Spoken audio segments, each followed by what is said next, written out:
Welcome to the Bottle Poppin' Podcast, where Meg and Heather share their love for oils, friendship, and entrepreneurship. Let's get it poppin'. Hi there, this is Meg. Hi there, this is Heather. And we are the Bottle Poppin' Podcast. So Heather, what are we popping open today? We are popping open the outdoor blend, which is Terrashield. Oh, mine's a new bottle. I didn't realize. Oh. I like the way this one smells. It smells clean. It smells outdoorsy. I feel like there's a very recognizable main oil in this. Do you have a guess? For me, the recognizable one is, and I haven't looked at the list of oils, but if I had to guess, it would be lemongrass is what I smell. Second in line, the top one is citronella, which they smell similar in my mind. Yeah. So this oil is a blend of citronella, lemongrass, thyme, cedarwood, geranium, peppermint, and sesame seed oil. Interesting. I wonder if that's like an essential oil from sesame seeds or if that's like sesame seed oil that I don't know that you even cook with that. Interesting, huh? Yeah, doesn't specify, so I don't know the answer to that. I feel like it's a gentle smell, even though it's got a whole bunch of heavy hitters in there. It's clean and just kind of gentle smelling to me. Well, and number one use is a bug repellent. And so if you think about the way bug sprays smell, they're often very strong. This feels like it smells gentler, like what you mentioned, but it also smells a little cleaner, maybe like more natural. Mm-hmm. Yeah. And this one comes in both a 15 milliliter bottle, but it also comes in a spray bottle, which is really nice. And so during the summer, I tend to carry it around with me a lot if we're going to be anywhere outdoors, because you can just spray it on and then rub it into your skin. And it's nice too, because the spray bottle has a base of coconut oil, fractionated coconut oil. So it's super moisturizing, and coconut oil has natural SPF in it. So definitely not like 30 SPF or anything, but it is technically protecting your skin a little bit from the sun as well. That's helpful. I did not know that. I would have assumed oil equals cook. Yeah, no, certain oils, and coconut oil specifically. So if you ever look up like a homemade sunscreen, a lot of times they'll use coconut oil as one of the ingredients because it's naturally got an SPF in it. But it's like, again, it's really low. It's not a high SPF. But, right. Yeah. Interesting. Well, and there is research behind this to show that it does naturally repel mosquitoes. I used to have the actual stats on it of what percentage that was, but I don't have that in front of me right now. It's definitely effective. We've used it before too on our dog, like just put a drop. Granted, we've always had big dogs, so put a drop on the spine and rub it in. And it seems to be effective for bug repellent in that instance as well. It does say to reapply every 4 hours. I feel like that's kind of what we've done, just because we'll apply it before we go outside, and then maybe when we stop to eat lunch a couple hours later. And then if we are going to be out longer than that, then we may do another time. I do like the spray bottle, but I will also just carry this because I feel like this is a big bottle that lasts longer. And so I'll just put couple drops in my hand, rub my hands together, and then just rub it on any exposed body parts. Yeah. Yeah. So this one also is just good at shielding. And so from like an emotional standpoint, if you feel like you need extra protection, it's amazing for that. And I've heard before that it's a great one to use for kids who have nightmares or are scared of going to bed because the monster under the bed, or feel like there's bugs in their bed or anything like that. It can be soothing to their subconscious and help them fall asleep by diffusing it in their room.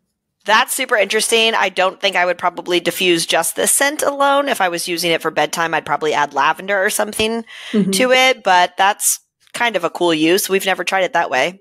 Yeah. Well, and I have diffused it. In fact, I realized I have three, and now one of them is open, but I had 3 full bottles of this, and I was like, why do I have so much of this? But we did have a really big flea issue at one point. Dog went to the border for like a week, and then we dealt with fleas for like a month. It was so annoying. And part of it is we live in, in a townhome. And so we would call to have somebody come and spray the backyard of fleas.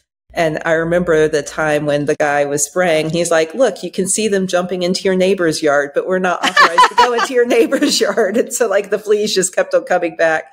But in the house, like we vacuumed every single day, and I would diffuse this like daily for a month and vacuum every carpet we could. It was such a pain.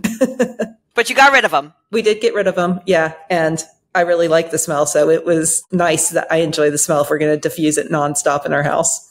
And on that topic, I know you have a bedbug recipe that your parents had used with traveling in suitcases. Is Terrashield in that, or just some of the similar oils? I bet it is in that. I will share the story of my parents' bedbugs, though, only because it's funny and weird and something we did not know about, or we learned more about bedbugs from this experience. So I think in January or February of 2020, my parents had traveled, and they travel a lot for work. But they came home, and then, of course, the world shut down, so they couldn't travel anymore. And they store their suitcase under their bed. And probably around May of 2020, they suddenly had these bites all over their body, and they could not figure it out. And like bed bugs kind of made sense, but they're like, we literally have not gone anywhere. We have just been at home. They finally called an exterminator, and they came out, and they're like, yeah, you've got bed bugs. And my parents are like, how do we have bed bugs? We haven't gone anywhere.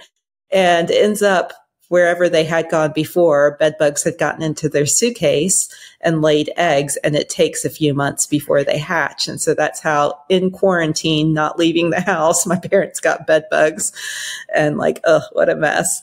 But also good to know. So if you are somebody who stores your suitcases under your bed, don't do that anymore. Or make the spray that I made for my parents, because then you can at least spray down your luggage before you put your luggage away, and hopefully keep it from hatching bed bugs all over the place. Well, and we'll find that recipe and post it with this, because I can't remember if Terrashield is in that or not, but we will post that recipe. Well, and I would imagine you probably don't even have to make your own thing. You could just use the Terrashield spray and spray your suitcases. Probably be just as effective and a lot easier. Yeah.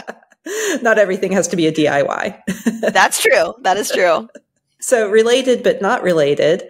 So one of the things that we started doing a few months ago on the show, and we definitely don't do it on every show, but we do ask just a personal question. So Heather, what is something that bugs you, like a pet peeve? Okay, that's an easy one for me. Bad drivers. We live in Texas, and I don't know that our area is as bad traffic-wise as other areas are, but at the same time, I feel like I cannot stand bad drivers just blatantly making illegal choices or aggressive bad choices that could endanger others. I can't stand bad drivers. Such a role follower. I am. What about you? What's yours? Well, I am blessed to not have to drive that much, because for the most part I work from home. So like that never even crossed my mind. But for me, this is super stupid, but it really is annoying to me and bugs me. But it's the toilet paper, like having the toilet paper wrong way. Yes. Yes. So what's the right way to you? In my opinion, the right way is to have the toilet paper hanging over the side that's easiest to grab. I agree. And I don't think that my husband necessarily thinks the other way is the right way. I think he just doesn't care. And so he'll just put it on the roll, and every time I have to change it. And then I think, am I crazy that I have to change this? But yeah, it's really annoying. Well, and it's not even like in my house. I feel like at work, somebody puts it on, and most of the time it's the way we're talking about, but every now and then it's the other way. So somebody just stuck it on and didn't care. So yes, same thing, have to turn it around too. Yeah. So I don't know if this bug repellent works for people who bug you by doing things like that, but that would be I think awesome. That's a personal application at that point. It's something that you just put on ourselves in the morning to not maybe be so bothered. Yeah. Yeah. All right. Well, the other thing that just came to mind for me is if you are going to be outdoors and you want an easy way to use this oil, doTERRA has a really awesome diffuser that it's like rechargeable, so you don't have to have it plugged into a wall, and super effective. I went to an outdoor play last summer, And it was really fun for us to have like our little picnic blanket, but then to have this little diffuser sitting between us, and none of us had to worry about getting bit by mosquitoes and stuff like that. So just want to throw that out there as well. If you need a really great way to use this when you are out and about, those diffusers are I'm glad amazing. you brought that up. That's actually called the Pilot Diffuser. And I will say that in regard to diffusing Terrashield, that is the number one way that we diffuse it as well. And that Pilot Diffuser outdoors with us. Mm-hmm. Good call. Yep, it's awesome. All right. Anything else for this one? I don't think so. Okay. Well, thank you so much for listening. We will have a brand new episode for you next week. And if there is anybody that you think would benefit from hearing this, we would so appreciate it if you would share it with them. So thank you. Thanks for tuning in. For more information, you can follow these bottle poppin' ladies at bottlepoppinpodcast.com. Tune in next week to learn about what bottle we're poppin'. Until next time, take care.